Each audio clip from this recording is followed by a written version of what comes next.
Assalamualaikum and hi friends. Welcome to my kitchen by Pasa. எல்லாரும் நலமா இருப்பீங்கன்னு நினைக்கிறேன்.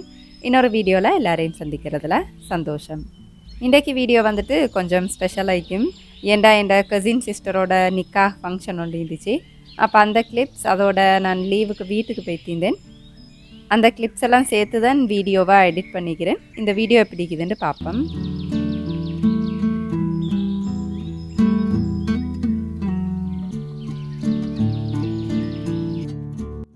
எந்த விதமான ப்ரிசர்வேட்டிவ்ஸ் இல்லாமல் வீட்டிலே செஞ்ச ஸ்ரீலங்கன் சரக்குத்தூள், மிளகாய்த்தூள், மிளகுத்தூள், கட்டர்த்தூள், மஞ்சள் தூள், அதோட நான் ஸ்பெஷலாக செய்கிற என் சத்து மாவு பவுடர் எல்லாமே வந்துட்டு உங்களுக்கு வீட்டு வாசலுக்கே ஆர்டர் பண்ணி எடுத்துக்கலும். டீட்டெயில் எல்லாம் டிஸ்கிரிப்ஷனில் தாரதோட ஸ்க்ரீனில் தெரிகிற இந்த நம்பருக்கு நீங்கள் மெசேஜ் பண்ணி உங்களோட ஆர்டர்ஸை வந்துட்டு மேற்கொள்ளலாம். அன்றைக்கு நிக்கா ஃபங்க்ஷனுக்கு வந்துட்டு ஹஸ்பண்ட் வரல, என்ற அவங்களுக்கு லீவ் கிடைக்கல.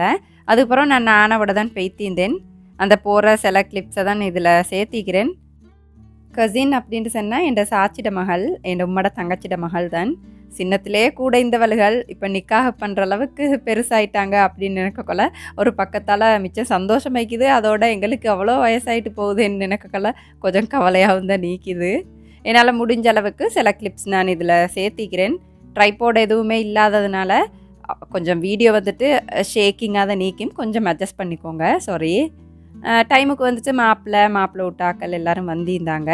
அதோட நான் சில கிளிப்ஸ் அப்படி தூரத்துலேருந்து கொஞ்சம் எடுத்திருந்தேன். எங்களோட ஏரியாலெல்லாம் சாப்பாடு முடிஞ்சதும் லஞ்ச் முடிஞ்சதும் கோபி குடி அப்படின்னு வைப்பாங்க. ஸ்வீட்ஸ் எல்லாம் வச்சு கோபி கொடுக்குறது. அப்போ அதுக்கு வந்துட்டு வெளியில் பெல்கனி துண்டில் இப்படி அரேஞ்ச் பண்ணி வச்சுருந்தாங்க. அப்போ பார்க்குறதுக்கு நல்லா அழகாக இருந்துச்சு. அப்போ அதுலேயும் கொஞ்சம் அப்படி கிளிப்ஸ் எடுத்திருந்தேன். பகல் சாப்பாடு வந்துட்டு மட்டன் மந்தி தான் வச்சுருந்தாங்க. நல்லா லைட் ஃபுட்டாக நல்லா இருந்துச்சு. அப்படின்னா நிறைய ஹெவியாக இல்லாமல் பொரிச்சது எண்ணெயில் நிறையா அந்த மாதிரி இல்லாமல் பேக் பண்ணி அந்த மாதிரி செஞ்சுருந்தாங்க. மாஷாலான்ட்டு சாப்பாடு வந்துட்டு நல்லா இருந்துச்சு. உங்களோட ஏரியாவில் இந்த நிக்கா ஃபங்க்ஷன்ஸ் வந்துட்டு எப்படி நடக்கும் அப்படின்றத வந்துட்டு உங்களுக்கு ஏழும்னா எனக்கு கமெண்ட்டில் சொல்லுங்கள். நான் பார்த்து தெரிஞ்சுக்குவேன் எப்படிக்கும் அப்படின்ட்டு. அதுக்கப்புறம் மாப்பிள்ளையிட ஊட்டாலெல்லாம் வந்துட்டு மரவை ஸ்பெஷலாக எடுத்துகிட்டு வருவாங்க. அப்போ அதையும் அப்படியே ஓடி போய்ட்டு ஒரு கிளிப் எடுத்திருந்தேன். அழகாக பேக் பண்ணி நல்லா நீட்டாக அழகாக பேக் பண்ணியிருந்தாங்க. அவங்க எல்லோரும் வந்துட்டு வீட்டிலே அதை பேக் பண்ணுற அப்படின்னு சொல்லக்கல எனக்கு வந்துட்டு நல்லா புதினமாக இருந்துச்சு. மாஷாலா இவ்வளோ அழகாக பண்ணிக்கிறாங்க நீட்டாக அப்படின்ட்டு.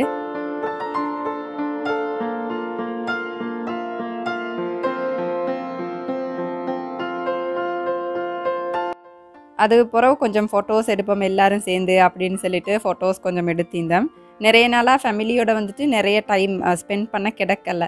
அப்போ இந்த ஃபங்க்ஷன் வந்துட்டு எனக்கு மிச்சமே ஃபேமிலியோட கொஞ்சம் அப்படியே கதைச்சிட்டிக்கிறதுக்கு நல்ல ஒரு சந்தர்ப்பமாக அமைஞ்சிருந்துச்சு. அதுக்கப்புறம் நான் நிறைய கதைச்சி அப்படியே அரட்டை அடித்து சிரித்து அந்த மாதிரி இருந்தேன். பிள்ளைகளெல்லாம் வந்துட்டு அவங்களோட பாட்டுக்கு விளையாடிட்டு இருந்தாங்க. தாத்தா வந்துட்டு ஃபங்க்ஷனுக்கு வரல, அவக்கு வர முடியாத ஒரு ரீசனை சுற்றி வரல. அதுக்கு பிறகு லஞ்செல்லாம் முடிஞ்சதுக்கு பிறகு தான் இந்த கோபி குடி எல்லாம் அரேஞ்ச் பண்ணியிருந்தாங்க. அப்போ இப்படி தான் ஸ்வீட்ஸ் எல்லாம் வந்துட்டு அப்படி நிறைய இருந்துச்சு. பிள்ளைகள் தான் விருப்பமாக எடுத்து சாப்பிட்டாங்க. நானும் ஒன்றும் சொல்லலை, ஏண்டா சின்ன வயலில் அந்த மாதிரி தானே சாப்பிட்றாங்க, சாப்பிடட்டும் அப்படின்னு கொடுத்துட்டேன். மாஷாலான்னு நல்லா சாப்பிடு அப்படியே இருந்தாங்க 7 மணி அளவு.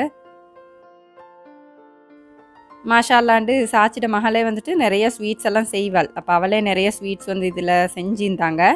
அப்போ அதெல்லாம் நானும் கொஞ்சம் கொஞ்சமாக டேஸ்ட் பண்ணி பார்த்தேன்னு எல்லாமே நல்லா இருந்துச்சு.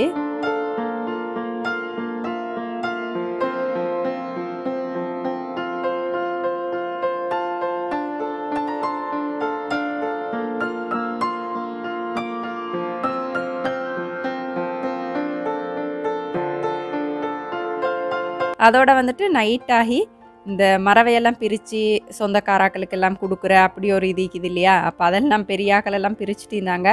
நாங்களும் வந்து மெதுவாக அவளுக்கு வந்து இந்த உடுப்பெல்லாம் தூக்கிட்டு வந்து எப்படி இது அப்படின்னு பிரித்து பார்த்துட்டு இருந்தோம். அப்போ அந்த கிளிப்பையும் நான் இதில் சேர்த்திக்கிறேன். அவங்க வந்துட்டு எல்லா மாதிரி ஷல்வாரும் ஒரு சாரி அந்த மாதிரி கொடுத்திருந்தாங்க. மாஷாலாண்டு பார்க்குறதுக்கு அழகாக இருந்துச்சு.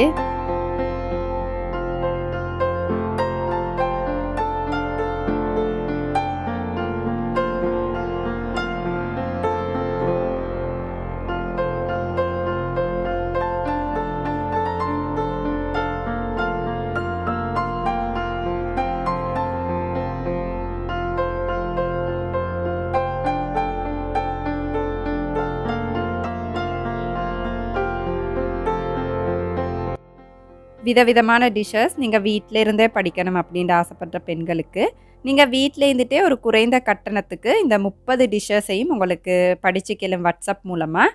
விருப்பம் அப்படின்னா கீழே டிஸ்கிரிப்ஷனில் ஒரு லிங்க் இருக்குது, அதை அழுத்தி நீங்கள் வந்துட்டு அதோட டீட்டெயில் எல்லாம் தெரிஞ்சு வேணும் அப்படின்னா உங்களுக்கு ஜாயின் ஆகிக்கலாம். அதுக்கப்புறம் இப்போ எல்லாருக்கும் ஸ்கூல் லீவ் என்ன, அப்போ ஒரு 2 கிழமை அந்த மாதிரி லீவ் இருந்துச்சு. அப்போ நான் தாத்தாவை எல்லோரும் பிளான் பண்ணி எல்லோரும் சேர்ந்தே வந்துட்டு இந்த முறை உம்மோட வீட்டுக்கு போய்த்திருந்தேன். அப்போ அந்த கிளிப்பையும் நான் இதில் சேர்த்திக்கிறேன். ஒரு 9-10 நாள் அந்த மாதிரி ஈந்தம். ஆனால் எல்லாமே எனக்கு ஷூட் பண்ண கிடைக்கல. ஏண்டா ஷூட் பண்ணுறதை விட கொஞ்சம் நல்ல நிம்மதியாயிருந்து அவங்களோட எல்லாம் அப்படி கதைச்சிட்டு அந்த மாதிரி இருக்கணும்னு நினச்சிச்சு. சில ரேண்டம் கிளிப்ஸ் அந்த மாதிரி ஷூட் பண்ணியிருந்தேன், டைம் கிடைக்கல. அதை தான் இதில் வந்துட்டு சேர்த்திக்கிறேன். ஒரு நாள் நாங்கள் வந்துட்டு ஷாப்பிங் போய்த்திருந்தோம், அந்த கிளிப் தான் இப்போ நீங்கள் பார்க்குறது. தாத்தா வந்துட்டு அப்படியே அது பிஸ்கட் அதெல்லாம் எடுக்கிறேன். நான் எடுக்கல, அதை எடுக்காதடி வானம் சாப்பிடக்கூடாது அப்படின்ட்டு செல்லக்கலை வந்துட்டு எனக்கு ஏசிட்டு நீ சும்மா இரு புள்ளகளுக்கு சாப்பிடட்டும் அந்த மாதிரி எடுத்திருந்தாங்க. அதோடய மரக்கறி கடைக்கு போயிட்டு கொஞ்சம் மரக்கறி வாங்கினேன். அந்த கிளிப்பெல்லாம் நான் சும்மா உங்களோட ஷேர் பண்ணிக்குவோம் அப்படின்னு சேர்த்திக்கிறேன்.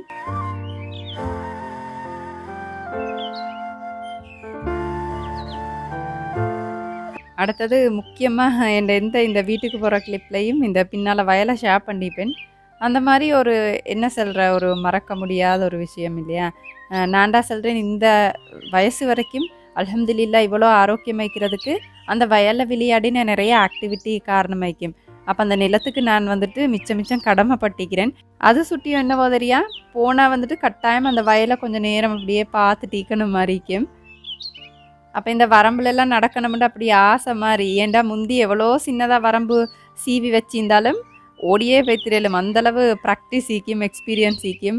இப்போல்லாம் வந்துட்டு இப்படி இந்த வரம்பில் நடக்கிறதே கஷ்டமாக இருக்குது. அப்போ தாத்தோட மகளையும் கூட்டிகிட்டு வா நடந்து போவோம் அப்படின்னு சொல்லிட்டு சேத்தோட கொஞ்சம் வெயிலோட அப்படி விளையாடிட்டு இருந்தோம். நாங்கள் வெள்ளாமை அப்படின்னு சொல்லுவோம் நெல்லுக்கு. வெள்ளாமையெல்லாம் இப்போ தான் இந்த சைஸில் இருக்குது. இன்னும் கொஞ்சம் பெருத்து நல்லா பச்சையாக வரக்கல பார்க்குறதுக்கு இன்னும் அழகாக இருக்கும்.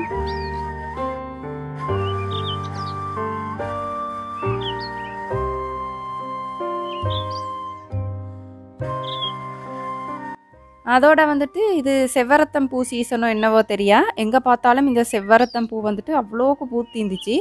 அப்போ நான் என்ன செஞ்சேன், அதெல்லாம் அப்படி பறித்து கொஞ்சம் காய வைப்போம் அப்படின்னு சொல்லி பறிச்சுட்டு இருந்தேன். ஏண்டா தலைக்கு போடுறதுக்கெல்லாம் நல்ல இல்லையா, என்ன செய்கிறதுக்கெல்லாம்.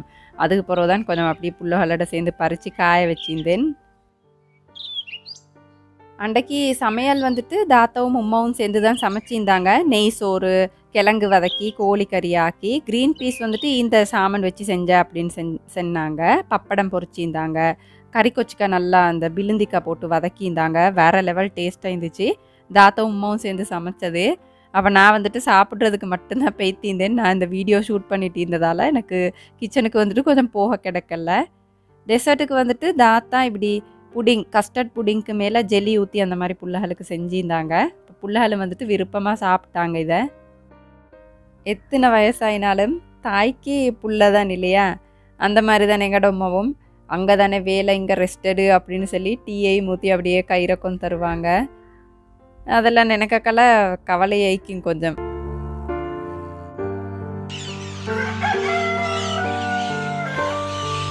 அந்தண்டு எடுத்த வீடியோ கிளிப்ஸ் தான். அதுக்கப்புறம் நான் வீட்டில் எடுக்கலை. அதோட இங்கே வந்த பிறகு தான் கிளிப் என்னதுக்கு சேர்த்தேன்டா, என்னோட ஒரு சப்ஸ்கிரைபர் ஆண்டி உண்டு, எனக்கு சீட் சென்ட் பண்ணியிருந்தாங்க. அப்போ சந்தோஷமாக இருந்துச்சு எனக்கு. அவங்க வெளிநாட்டுக்கு எங்கேயோ போகலை, இந்த மிளகாய்ட சீட் எடுத்துகிட்டு வந்தேன்னு சொல்லி எனக்கு அனுப்பியிருந்தாங்க. அதுக்கப்புறம் இந்த கிளிப்பை நான் சேர்த்து அவங்களுக்கு தேங்க் பண்ணணும் அப்படின்னு நினச்சேன். தேங்க்ஸ் ஆண்டி, அவங்களோட சீட்ஸுக்கு நான் போட்டிக்கிறேன், இன்ஷால்லா வளரும். அதோட இந்த கிளிப் என்னதுக்கு சேர்த்தேன் அப்படின்னு சொன்னால், இப்போ வந்துட்டு நாங்கள் நிறைய ஃப்ரூட்ஸ் வந்துட்டு வெளியிலேருந்து வாங்கி சாப்பிட்றவங்க கட்டாயம் வந்துட்டு நீங்கள் பழுத்த பழமாக வாங்காமல் கொஞ்சம் முத்தின பச்சை பழமாக வாங்கி வீட்டில் பழுக்க வச்சுக்கோங்க.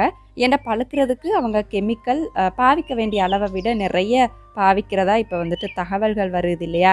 அதை சுட்டி தான் நான் உங்களோட ஷேர் பண்ணணும் அப்படின்னு நினச்சேன். இயன்ற அளவுக்கு சீசனல் பழங்கள், அந்தந்த சீசனுக்கு கிடைக்கிற பழங்களை நிறைய வாங்கி சாப்பிட்றதுக்கு பழகிக்கோங்க. நான் என் முந்தின ஒரு வீடியோவில் சொல்லியிருந்தேன் இன்னொரு பட்பொடி ரெசிபி, நான் ஏற்கனவே ஷேர் பண்ணிவிட்டு இன்னொரு பட்பொடி ரெசிபியும் உங்களோட ஷேர் பண்ணிக்கிறேன் அப்படின்னு சொல்லியிருந்தேன். அதுக்கப்புறம் நான் இதை செஞ்சு யூஸ் பண்ணி பார்க்கல எனக்கு ரிசல்ட்ஸ் வந்துட்டு மாஷாலா நல்லா இருந்துச்சு. அதுக்கப்புறம் தான் உங்களோட ஷேர் பண்ணுவோம் அப்படின்னு நினச்சேன். இதில் நான் வந்துட்டு சேர்த்திக்கிற இந்த இன்க்ரீடியன்ட்ஸ் எல்லாமே நான் பவுடர்ட் ஃபார்மில் மருந்து கடையில், நாட்டு மருந்து கடையில் எடுத்தது தான். கடுக்கா பவுடர், நெல்லி பவுடர், மஞ்சள் தூள், உப்பு, அதுக்கப்புறம் கராம்பு தூள், ஏலக்காய் தூள் எல்லாமே சேர்த்து தான் இதை மிக்ஸ் பண்ணி அப்படியே நல்ல ஒரு சுத்தமான கண்டெய்னரில் அடைச்சி வச்சிட்டிங்க அப்படின்னா நிறைய நாளைக்கு உங்களுக்கு யூஸ் பண்ணிக்கலாம். பவுடர் ஃபார்ம் இல்லாமல் காயாக வாங்கி இறக்கணும் அப்படின்னா இந்த தாந்திரிக்காய், நெல்லிக்காய், கடுக்கா மூண்டையும் தோலை தான் நீங்கள் எடுக்கணும். விதையை வந்துட்டு எடுத்துடணும். அப்போ கெமிக்கல் ஃப்ரீயாக உங்களுக்கு வீட்டிலே செஞ்சு லாபகரமாக யூஸ் பண்ணிக்கலாம். அப்படியே நீங்கள் டூத் பேஸ்ட் தான் நான் யூஸ் பண்ணணும் அப்படின்றவங்க வந்துட்டு கெமிக்கல் குறைவான டூத் பேஸ்ட்டும் மார்க்கெட்டுகளில் கிடைக்கலாம். அப்போ நீங்கள் அதை பற்றி தெரிஞ்சுட்டு அதை வாங்கி சரியான அளவுகளில் நீங்கள் யூஸ் பண்ணுங்கள். புள்ளாளுக்கும் யூஸ் பண்ண கொடுங்க அப்படின்ற ஒரு சின்ன மெசேஜையும் உங்களோட ஷேர் பண்ணிக்கணும் அப்படின்னு நினச்சேன். இந்த வீடியோ உங்களுக்கு சுவாரஸ்யமாக இருந்திருக்கும் அப்படின்னு நினைக்கிறேன். அளவாக சாப்பிடுங்க, இந்த அளவில் ஆரோக்கியத்தை அதிகமாக சேர்த்துருங்க. வாழ்க வளமுடன். தேங்க்ஸ் ஃபார் வாட்சிங்.